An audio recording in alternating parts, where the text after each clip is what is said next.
Selamat pagi, selamat berjumpa kembali bersama saya Teguh Wiradikusuma, salah satu juri dari 4 juri Indonesia yang sudah memiliki akreditasi dari Federasi Filateli Dunia atau FIP.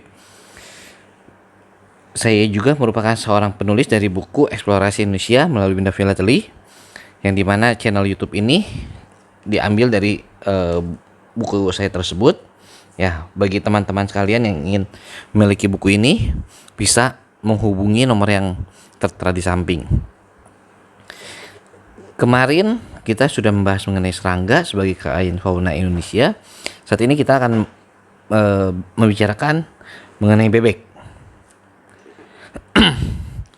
Kita lihat bagian atas perangko pertama dan kedua, ini merupakan kambangan coklat yang mana mencari makan dan menyelam dalam-dalam seringkali tetap terendam selama 1 menit pada suatu waktu. Ketika masuki air hampir tidak ada riak, hanya menundukkan kepala dan mendorong dengan kaki berselaput yang kuat, memakan berbagai macam makhluk air kecil dan juga gulma air. Sedangkan sebelahnya dua perangko itu merupakan belibis polos, hidup di lahan basah dataran rendah, memakan tanaman yang diambil dari air serta biji-bijian dari padi, kemudian juga memakan ikan kecil, katak, dan invertebrata seperti moluska dan cacing. Menghasilkan 7 hingga 12 telur yang diinkubasi oleh kedua induknya selama 22 hingga 24 hari. Kemudian di bagian bawah tengah sebelah kiri adalah itik alis yang hidup di lahan basah, memakan benih tanaman air, krustasea kecil, moluska, dan juga serangga air.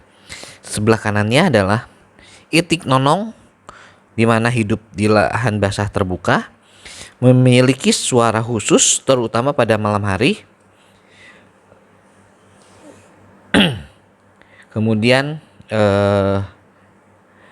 ada di bagian bawah terutu coklat,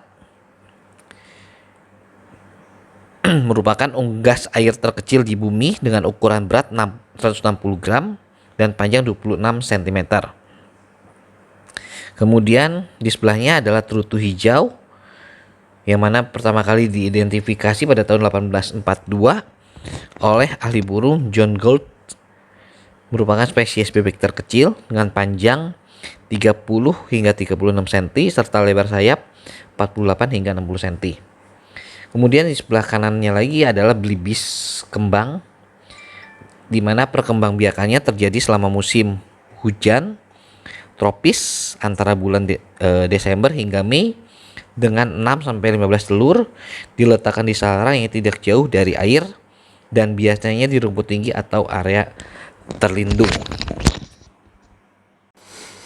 Kemudian kita lihat ada juga beberapa spesies bebek lainnya.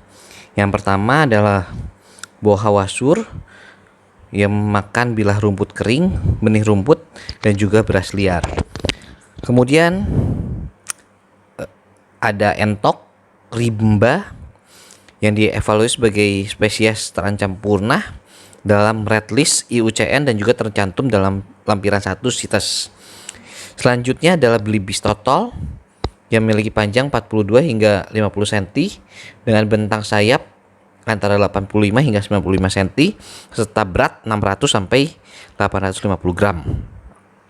Selanjutnya adalah itik gunung, terdaftar sebagai spesies rentan dalam red list IUCN, hidup di ketinggian 500 hingga 4000 meter. Dan yang terakhir adalah umukia raja, biasanya bertelur pada bulan Mei atau Juni, tetapi tergantung pada musim hujan, yang mana berjumlah 6 hingga 12 telur dengan masa inkubasi sekitar 30 hari.